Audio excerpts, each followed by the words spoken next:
के ललको ये चिराग पासवान का टैटू बनाए हुए हैं और माझी जी के रैली में आए हुए जो भीड़ लगा हुआ है। जब जब जुल्म बढ़ जाएगा बच्चा बच्चा माझी बन जाएगा।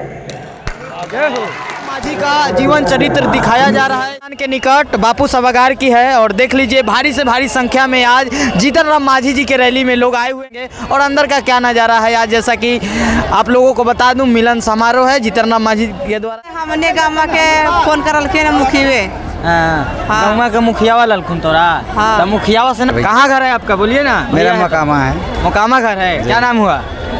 कौन मांझी है? कौन माझी नाम है? रैली में आए हुए हैं क्या कहना चाहिएगा?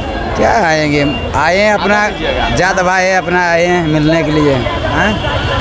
जात भाई है इसलिए आए हैं जी। बस जी यही मुद्दा है आपका कि जात भाई हैं तो जाते भाई को वोट दियाएगा। हाँ तो उसी को देंगे ना मौका तभी है उसी का। अच्छा हाँ तो काम करेंगे। काम करेगा नहीं भरोसा है। भरोसा है। हाँ जी। मोकामा से आए हैं यहाँ पटना। हाँ जी। घर काम में नहीं था। हाँ घर में काम था छोड़ के आए हैं। घर में छोड़ के आ गए। छोड़ के आए हैं मिलने के लिए। अच्छा भाई साहब से मिल लेंगे बढ़िया है। बढ़िया नेता है काम करेंगे आप लोगों के करेगा। चलिए धन्यवाद। ये हाथ पर क्या है? ये तो चिराग पासवान का टैटू बनाए हुए हैं आप और माझी जी के रैली में आए हैं। देखिए तो चिराग का क्या होगा भाई? हाँ ये बताइए आप कह रहे हैं माझी जी से उम्मीद है। थोड़ा कैमरामैन कैमरा फोकस कीजिए थोड़ा हाथ दिखाइए इनका। देखिए देखिए ये देखिए ये चिराग पासवान का टैटू बनाए हुए हैं और माझी जी के रैली में आए हुए हैं और ये कहते हैं कि माझी जी से इनको रोजगार और मतलब सरकार बनाने की हम उम्मीद है। आपको बताते हैं हम लोग का यही लक्ष्य है कि फॉरवर्ड को नहीं आने देंगे बिहार में। काहे भाई फॉरवर्ड से क्या दिक्कत है? नहीं आने देंगे। काहे नहीं आने देंगे? अच्छा वही आदमी कहता है ना कि हड्डी छुआता है। हाँ। आज हम लोग के बीच में आके खड़ा होता है। हाँ। जखने ऐसे हाथ जोड़ता है जखने हड्डी नहीं छुआता है। अरे तो उसको भी लाने वाला पब्लिक ही है ना क्या दिक्कत नहीं है? आएगा जी कहाँ आ रहा अब आए बीजेपी भी भैया भी शांत बैठल है ना चिराग भैया। हाँ। बिहार में बहुत बड़ा खेल होने वाला है। अच्छा छोटा मोटा नहीं शेर शिकार करने के लिए नहीं भूलता है। हाँ। शांत बैठल है। बिहार में 24 और 25 में बहुत बड़ा खेल होगा। बहुत बड़ा जो बीजेपी भी कहने का एक दिन ऐसा बात की नहीं बीजेपी भी कहने का। अभियान बोलालथिन आए हम गया से रहने वाला खरारी से कहला जमीन के बार जमीन ने जमीन ला हाँ कौची होलो जमीन के न रहे दे रखिन सरकार अच्छा जंगल विवाह पर आके हाँ तो माझी जी को वोट देबू उनकर सरकार बनते तो मिल जतवा। और का नहीं देखा चाहे मिलथिन ना आए। हाँ घर ना हवा रहला घर हकीन कोली मिला के से ना उठावे दे के। अच्छा रैलिया में के ललको ललखिन तो जीतन बाबू। जीतन बाबू जीतन बाबू मांझी जीतन माझी जी घरवा से के ललको जा पटना ललखिन हमने गाँव के फोन करलखिन मुखिया। गाँव के मुखिया वाला ललखुन तोरा तो मुखिया से ना कहल जाओ कि हमनी के घरवा ना दिलेबो। माझी जी घर देथुन मिलथुन माझी जी तोरा से नहीं। हाँ जब मुखिया वाला लोग ओकरा से नहीं पूछला हुआ कि हमनी के घर नहीं मिलता है। की नाम हवा हमके जानवनी देवी। चलो ठीक है धन्यवाद। ये हमारे पीछे भीड़ देखिए और अभी मैं मंच पे खड़ा हूँ और मंच से जो भी नज़ारा देख रहा हूँ आप लोगों के बीच दिखा रहा हूँ और मैं अभी देख लीजिए स्क्रीन पे जो है जीतन राम माझी का जीवन चरित्र दिखाया जा रहा है। उनके समर्थक जो भी आए हुए हैं उनको जीतन राम माझी का जीवन चरित्र दिखाया जा रहा है। स्क्रीन पे प्ले कीजिएगा कैमरामैन थोड़ा स्क्रीन पे दिखाइए। देखिए स्क्रीन के द्वारा जो है जीतन राम माझी का जीवन चरित्र दिखाया जा रहा है उनके लोगों के लिए और उनके समर्थक और जो भी यहाँ पे आए हुए हैं उनके लिए एक संदेश के तौर पे दिखाया जा रहा है कि जीतन राम माझी का क्या संघर्ष रहा है और किस तरह एक मुसहर समाज से जीतन राम माझी आते हुए भी मुख्यमंत्री के गद्दी पे बैठते हैं। वेतन की बढ़ती गई तो संघर्ष करते हुए वो अन्नदाता मजदूर खुद को कभी मजबूर समझा ही नहीं। बहरहाल कई सालों के कड़ी मेहनत के बाद 1966 में एक महादलित परिवार का लड़का इतिहास ऑनर से स्नातक की डिग्री प्राप्त कर अपने जिले का पहला माझी साक्षर हुआ। अपनी जीविका चलाने के लिए जीतन राम मांझी ने लगभग 14 साल सरकारी दफ्तर में कलर के पोस्ट पर काम भी किया। और आत्मा तो तभी तृप्त होती है जब वो काम पूरा हो जाए जिस मकसद से ऊपर वाले ने हमें इस धरती पर भेजा है। जीतन राम मांझी जिस महादलित परिवार से आते थे उसके लिए समाज में फैली ऊंच नीच भेदभाव पिछड़ापन को देख वो स्वाभिमानी आत्मा भला कैसे शांत हो सकता था। और तभी उन्होंने तय किया कि बिना राजनीति में गए वो अपने समाज का उद्धार कभी नहीं कर पाएंगे और राजनीति को ही अपना संपूर्ण जीवन का लक्ष्य बना डाला।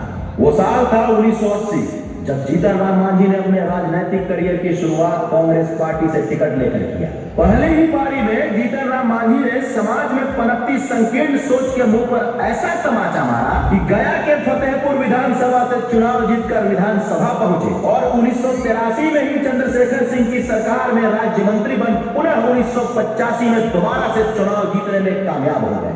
बाद में उन्हें कांग्रेस के बदलते नीतियों के चलते 1990 और 95 में हार का रुख भी देखना पड़ा।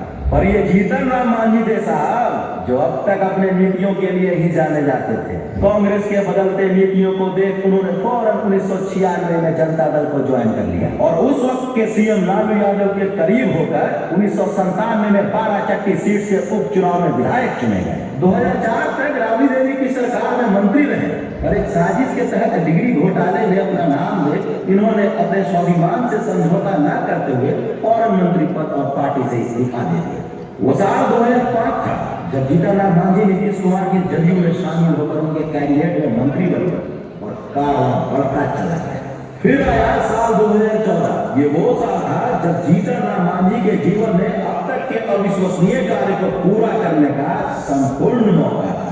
नियति कुछ ऐसे पलटी कि जीतन राम मांझी को बिहार का मुख्यमंत्री बनाया गया और पहली बार बिहार में 20 मई 2014 को किसी महादलित को मुख्यमंत्री की कुर्सी सौंपी गई। मुख्यमंत्री बनते ही इन्होंने 34 मुख्य योजनाओं के दम पर पूरे राज्य में अपना लोहा मनवाया जो शायद ही अब तक कोई नेता इस पर खड़े उतरे। महिलाओं के लिए पहली क्लास से लेकर एमए तक की निःशुल्क पढ़ाई से लेकर प्रसव अवकाश में 135 दिन से बढ़ाकर 180 दिन। साथ ही साथ महिलाओं के लिए 75 लाख तक के ठेकेदारी में आरक्षण। अम्बेडकर शोध संस्थान से लेकर दशरथ मांझी विकास श्रम संस्थान का निर्माण किया। 5 एकड़ वाले किसानों को मुफ्त बिजली से लेकर पुलिस कर्मियों को 12 महीने के बदले 13 महीने का वेतन दिया। BA MA या अन्य डिग्रीधारी शिक्षित बेरोजगार जो 25 वर्ष से 40 वर्ष तक की आयु के थे उन्हें 2000 रुपए बेरोजगारी भत्ता दिया।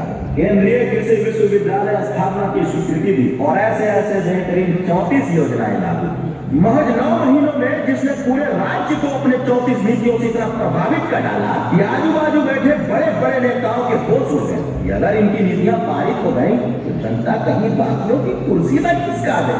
अंततः जिसका डर था वही हुआ। बिहार के दिग्गज नेताओं ने इनको कुर्सी से हटाने के लिए एड़ी चोटी एक कर दी और फिर मांझी जी ने गरीबों के हित के साथ कोई समझौता न करते हुए कार्यकाल पूरा होने से पहले ही मुख्यमंत्री पद से इस्तीफा दे दिया और फिर भी अपमान का घोट पीकर जनता के बीच जाने का फैसला किया। यह अपमान इतना बड़ा था कि जीतन राम मांझी को नई पार्टी हिंदुस्तानी आवाम मोर्चा हम पार्टी बनाना और बिहार के राजनीति में एक और पार्टी की नींव रख दी गई जिसका उद्देश्य ही जात पात से ऊपर उठकर समान शिक्षा प्रदान करना। हम पार्टी और जीतन राम मांझी के कार्य को देखते हुए इन्हें बार बार मुख्यमंत्री पद पर आने का प्रलोभन भी दिया गया और मांझी जी स्वाभिमान से समझौता थोड़े करने वाले थे। वो कहते हैं ना कि मकान तभी पायदार बनती है जब उसकी बुनियाद खुदती हो। हम पार्टी की बुनियाद भी शायद मांझी जी ने यही सोच कर रखा था।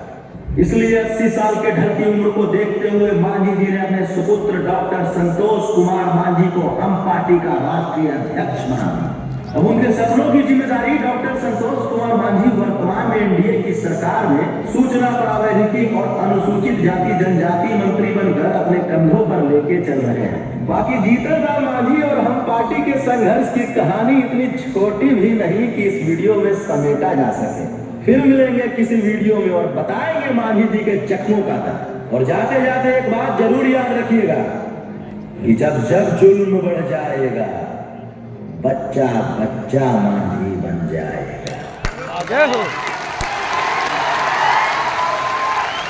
इनका जैसा कि जीवन चरित्र भी दिखाया गया है आप लोगों के बीच, तो आप लोग देखिए। और यहाँ पे देख सकते हैं कितने भीड़ लगे हुए हैं और कितने भारी संख्या में लोग आए हुए हैं यहाँ पे।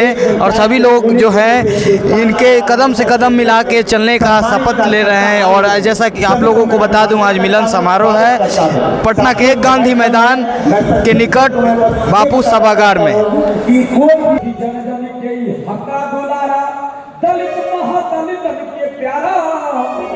बिहार के गरीब के जीवन मांझी और अखिया के तारा, तो क्या कि सब में हर सबके हर दल खिड़की जब सामान आए भैया।